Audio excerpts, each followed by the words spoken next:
الحمد لله وحده والصلاة والسلام على من لا نبي بعده اما بعد فاعوذ بالله من الشيطان الرجيم بسم الله الرحمن الرحيم انه لقول رسول كريم ذي قوة عند ذي العرش مكين مطاع ثم امین۔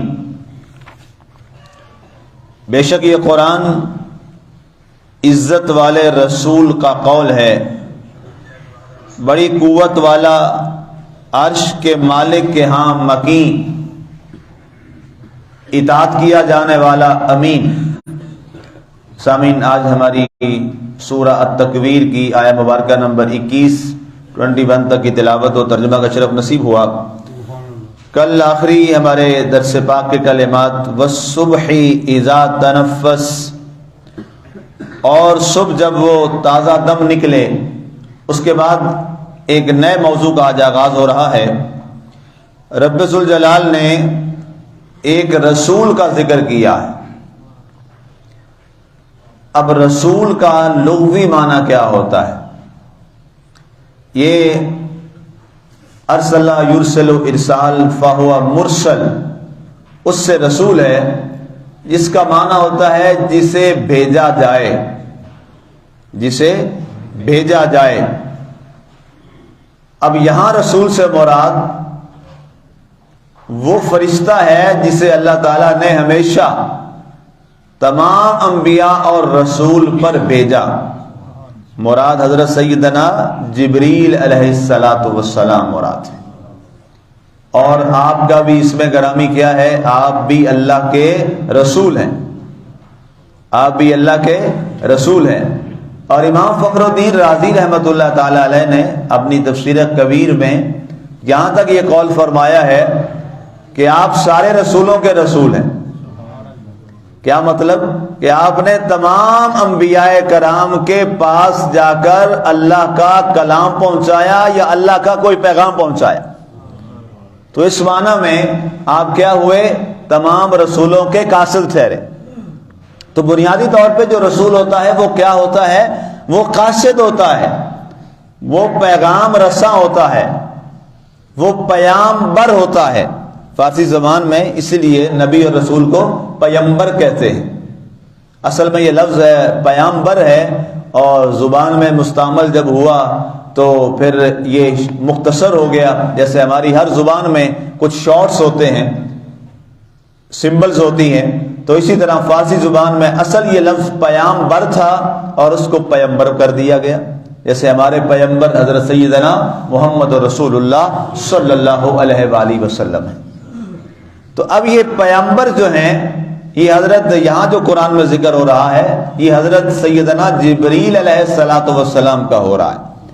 اور کیا فرمایا گیا؟ انہ لقول رسول کریم، یہ جو قرآن پاک ہے یہ بے شک عزت والے پیغام رساں کا قول ہے۔ اب یہ بڑی واضح بات ہے کہ سارے کا سارا جو کلام ہے یہ اللہ تعالیٰ نے اپنے پیارے اس رسول اور فرشتہ کے ذریعے اپنے محبوب تک پہنچایا ہے۔ اس لحاظ سے استعارتاً مجازاً یہ کہا گیا کہ یہ رسول کا قول ہے۔ اور قرآن پاک میں بالکل اسی انداز سے یہی بات اللہ تعالیٰ نے اپنے محبوب صلی اللہ علیہ وسلم کے بارے میں بھی فرمائی ہے کہ یہ قرآن کس کا قول ہے؟ ہمارے پیارے محبوب حضرت سیدنا محمد رسول اللہ صلی اللہ علیہ وآلہ وسلم کا قول مبارک ہے۔ اور جہاں حجیت حدیث کی محدثین نے بحث کی ہے، حجیت حدیث سے مراد یہ ہوتا ہے، ایک اسپیسیفک ورڈ ہے ہمارا فن حدیث میں، حجیت حدیث سے مراد ہوتا ہے کہ بعض لوگ حدیث کی حجیت کو، حدیث کو دلیل نہیں مانتے، وہ کہتے ہیں حدیث کو ہم نہیں تسلیم کرتے۔ یہ بہت بعد میں لکھی گئی اور اس پہ بہت سارے معاملات ہیں، اسماء و رجال ایک بہت بڑا فن ہے، مشکل ہے عوام الناس کے لیے وہ نہیں ہے، تو لہٰذا ہم صرف قرآن کو مانتے ہیں۔ تو ان لوگوں نے محدثین نے حجیت حدیث پر یہ بات بھی قائم کی ہے کہ اگر تم حدیث رسول کو نہیں مانو گے تو پھر قرآن کا کیا کرو؟ قرآن بھی تو آ کر ہمیں جبریل نے نہیں سنایا، قرآن بھی تو آ کے ہمیں اللہ نے نہیں سنایا، قرآن ہمیں کس نے سنایا ہے اور کس نے بتایا ہے کہ یہ اللہ کا کلام ہے؟ نبی پاک صلی اللہ علیہ وآلہ وسلم نے۔ اور دنیا کے اندر حجیت حدیث پر سب سے بڑی دلیل یہی قرآن پاک ہے، یہ یاد رکھیں۔ آج کل ایک بہت بڑا فتنہ چل رہا ہے اس پر، اور خاص طور پہ میں اپنے نوجوانوں سے یہ بات عرض کرنا چاہتا ہوں جو سوشل میڈیا سے بہت وابستہ ہوتے ہیں۔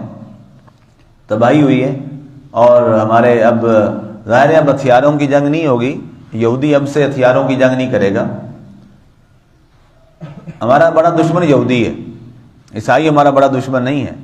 اصل جو ہمارا دشمن ہے وہ یہودی ہے، اور وہی یوز کرتا ہے، آگے عیسائی کو یوز کرے، وہ مرزائی کو یوز کرے، اور چاہے وہ مسلمان کو یوز کرے، یہ اس کے ٹولز ہیں۔ اور اس میں سے جو سب سے بڑا ٹول ہے وہ یہ سوشل میڈیا کا، اور یہ اس وقت افکار کی جنگ ہے۔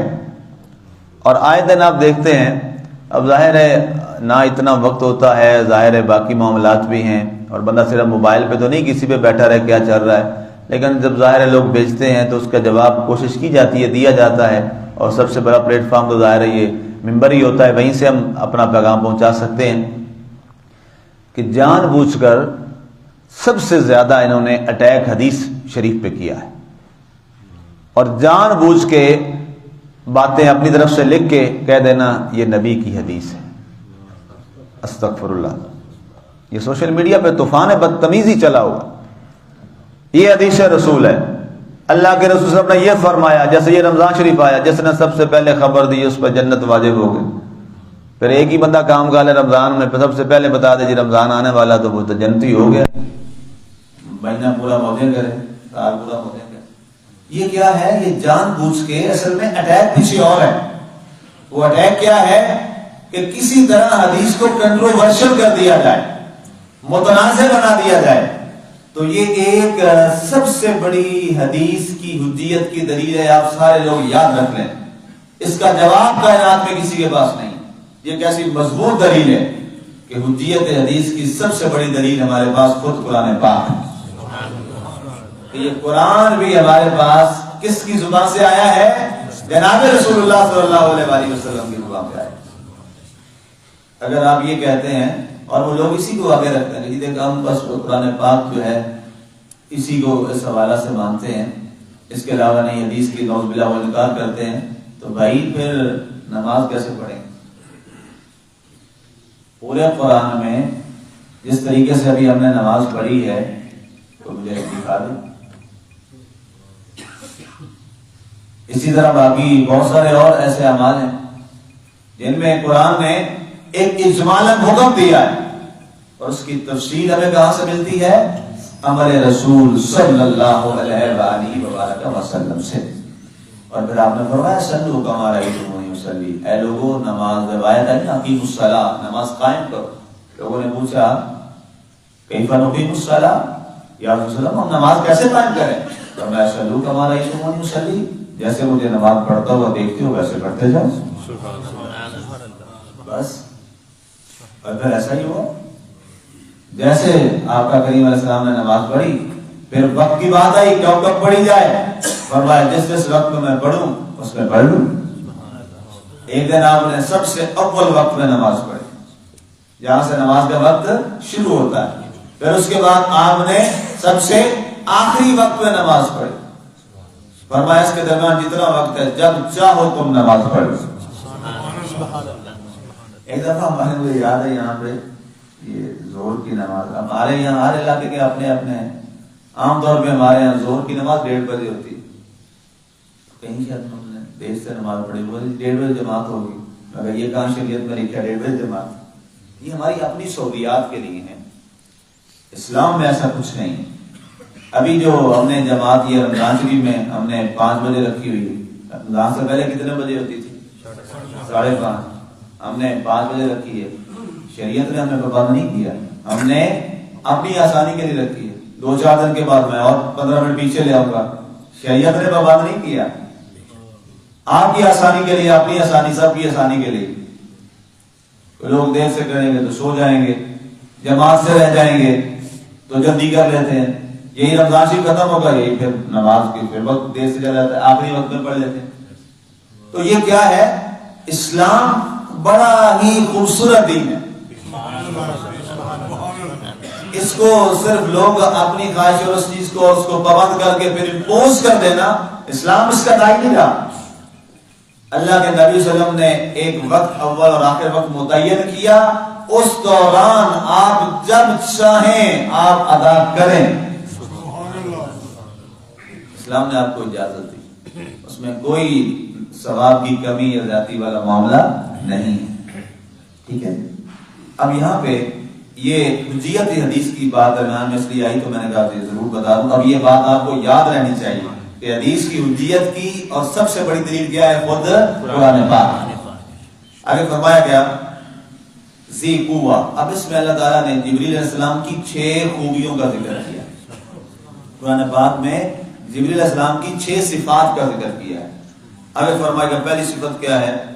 ذی قوہ، اللہ نے اس کو بڑی طاقت عطا فرمائی۔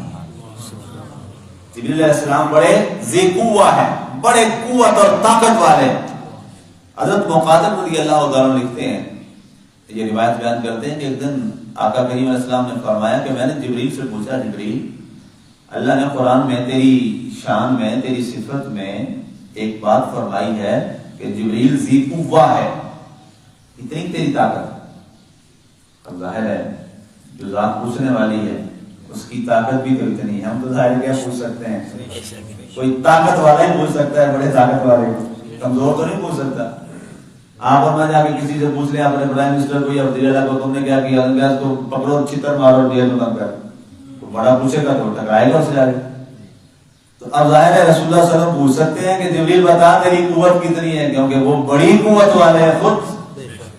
کہا یا رسول اللہ علیہ وسلم میں اتنا عرض کر دیتا ہوں، جب قوم لوط پہ عذاب آیا تھا تو میں نے اپنے ایک پر کے ایک کنارے سے قوم لوط کی چاروں بستیوں نا ان کے بڑے بڑے شہر تھے، میں نے چاروں شہر کو ایک پر کے ایک کنارے سے اٹھایا تھا اور آسمانوں پہ لے گیا تھا، اور ان کے کتوں اور مرغوں کی آوازیں اور جانوروں کی آوازیں آسمان والوں نے سنی تھی، اتنی میرے پروں میں طاقت۔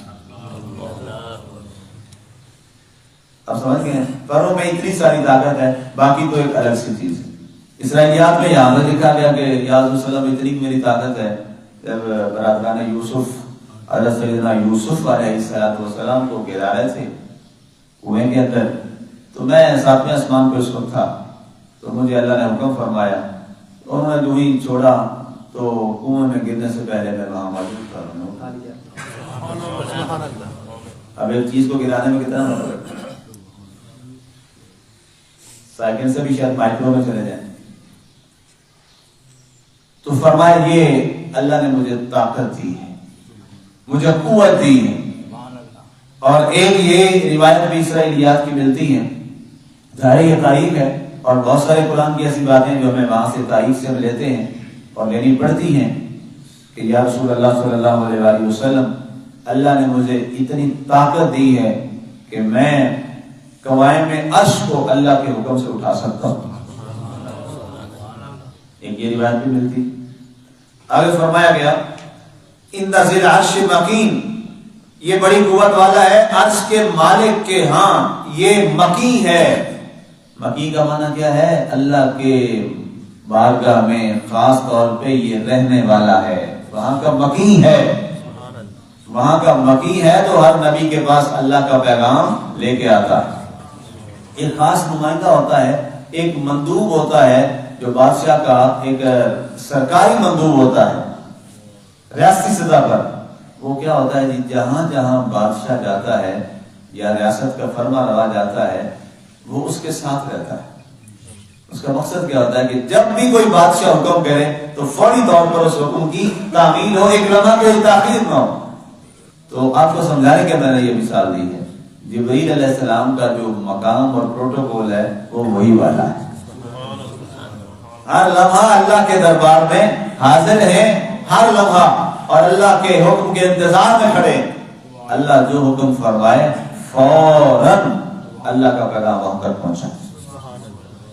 آگے فرمایا گیا مطاعن، فرمایا تیسری خوبی کیا ہے؟ اطاعت کیا جانے والا ہے، اس کی بات مانی جاتی ہے۔ اس کے تحت لکھا مفسرین نے کہ آسمانوں میں جتنے ملائکہ ہیں سارے کے سارے حضرت جبریل علیہ السلام کے حکم کے پابند ہیں۔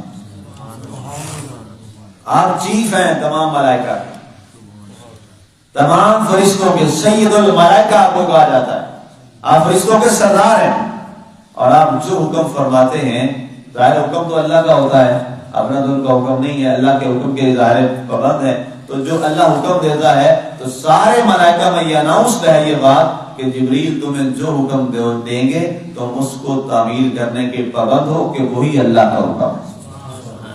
اور آگے چوتھی خوبی فرمائی گئی امین، یہ سب سے بڑے امین ہیں فرشتے۔ اور سب سے بڑی امانت کیا ہے؟ اس وقت کائنات میں جو سب سے بڑی امانت ہے وہ تو اللہ کا کلام قرآن پاک ہے۔ اس کی تفسیر آپ پیچھے پڑھ رہے ہیں، اِنَّا عَرَضْنَا الْأَمَانَةَ عَلَى السَّمَاوَاتِ وَالْأَرْضِ۔ یہ امانت کیا ہے؟ جو میں نے لفظ بولا نا کہ سب سے بڑی امانت قرآن ہے، تو میں نے اس کا حوالہ قرآن سے دیا۔ اللہ فرماتا ہے کہ ہم نے اس امانت کو زمین و آسمان پر، جبال پر، پہاڑوں پر سب پہ پیش کیا، لیکن کیا ہوا؟ فَأَبَيْنَ أَن يَحْمِلْنَهَا، سب نے انکار کر دیا، اللہ یہ بوجھ ہم نہیں اٹھا سکتے، یہ امانت بہت بھاری ہے، یہ قرآن کوئی چھوٹی امانت نہیں ہے، بہت بڑی امانت ہے، مولا ہم نہیں اٹھا سکتے۔ تو کس نے پھر اٹھائی؟ فَحَمَلَهَا الْإِنسَانُ، حضرت انسان نے اس امانت کو قبول کر لیا۔ اس لیے سب سے بڑی امانت اور کس کے پاس ہے؟ حضرت انسان۔ اور انسانوں میں سب سے بڑے سردار کون ہیں؟ اول و آخرین کے سردار کون ہیں؟ جناب رسول اللہ صلی اللہ علیہ وآلہ وبارک وسلم۔ اور سورہ حشر میں اس کی تفسیر آگے آپ نے سنی تھی، وہاں پہ میں نے یہ بات کی تھی کہ اللہ تعالیٰ نے خود فرمایا لو انزلنا هذا القرآن على جبل لرأيته خاشعا متصدعا من خشية الله، اگر ہم اس قرآن کو پہاڑوں پر اتارتے تو اللہ کے خوف سے وہ ریزہ ریزہ ہو جاتے۔ یہ اتنی بڑی امانت ہے قرآن، لیکن کس نے اٹھا لیا؟ سینہ رسول صلی اللہ علیہ وآلہ وسلم نے اس کو اٹھا۔ اما عائشہ صدیقہ رضی اللہ عنہا فرماتی ہیں ایک دفعہ ایسا ہوا کہ آقا کریم اسلام میری گود مبارک میں آقا کا سر اقدس تھا، آپ آرام فرما رہے تھے، تو اچانک مجھے یوں لگا کہ میرے جو پاؤں ہے اس کی ہڈیاں ٹوٹ گئی، ایسے میری حالت ہو گئی، اور قریب تھا کہ میں جان سے ہاتھ دھو بیٹھتی۔ کچھ لمحہ ہوا وہ کیفیت سے نکلے تو آقا کریم علیہ السلام کی پیشانی مبارک میں کچھ پسینہ مبارک تھا، میں نے وہ صاف کیا کپڑے سے، کچھ کیفیت گزری تو میں نے کہا یا رسول اللہ میں عائشہ، من عائشہ، من عائشہ، کون عائشہ؟ آپ کی بیوی سوجاتو کا، آپ کی بیوی عائشہ، کون میری بیوی؟ میں خاموش ہو گئی۔ آقا کریم صلی اللہ علیہ وسلم کس کیفیت سے گزر رہے ہیں، آپ اس سے باہر تشریف لائے، آپ نے فرمایا عائشہ مجھ پر اللہ کی وحی نازل ہو رہی تھی۔ جس قرآن کو ہم کیا سمجھتے ہیں ذرا غور کیجیے، جس کے آگے دنیا کہتی ہے کہ اگر نبی صلی اللہ علیہ وسلم کو کہا جائے کہ وہ استقامت کا پہاڑ ہے تو یہ بھی لفظ چھوٹا ہے، حضور صلی اللہ علیہ وسلم پہاڑ سے بھی زیادہ مضبوط ہے، لیکن اس ذات اور شخصیت پر جب اللہ کا کلام نازل ہوتا ہے تو کیا حالت ہے۔ حضرت اما عائشہ کا تو کلام نازل نہیں نہ ہوا، ان کے تو گود مبارک میں ران مبارک پر سر اقدس تھا، تو آپ فرماتی میرا ٹانگیں ساری جیسے ٹوٹ گئی، اتنا بوجھ ہے اللہ کی اس وحی کا اور اس قرآن پاک کا، لہذا اس کو بھی ہمیں یہ سمجھنا چاہیے اس کا وقار ہے۔ اس کے بعد آگے اور خوبیاں ہیں، اس کو انشاءاللہ کل بات کرتے ہیں۔ اللہ تعالیٰ ہمیں عمل کی توفیق عطا فرمائے، اور یہ جو کلام اتنی بڑی امانت ہے جس کے امین روح الامین ہے، اللہ تعالیٰ ہمیں اس امانت کا لحاظ رکھنے کی توفیق عطا فرمائے۔ آمین وما علینا الا البلاغ المبین.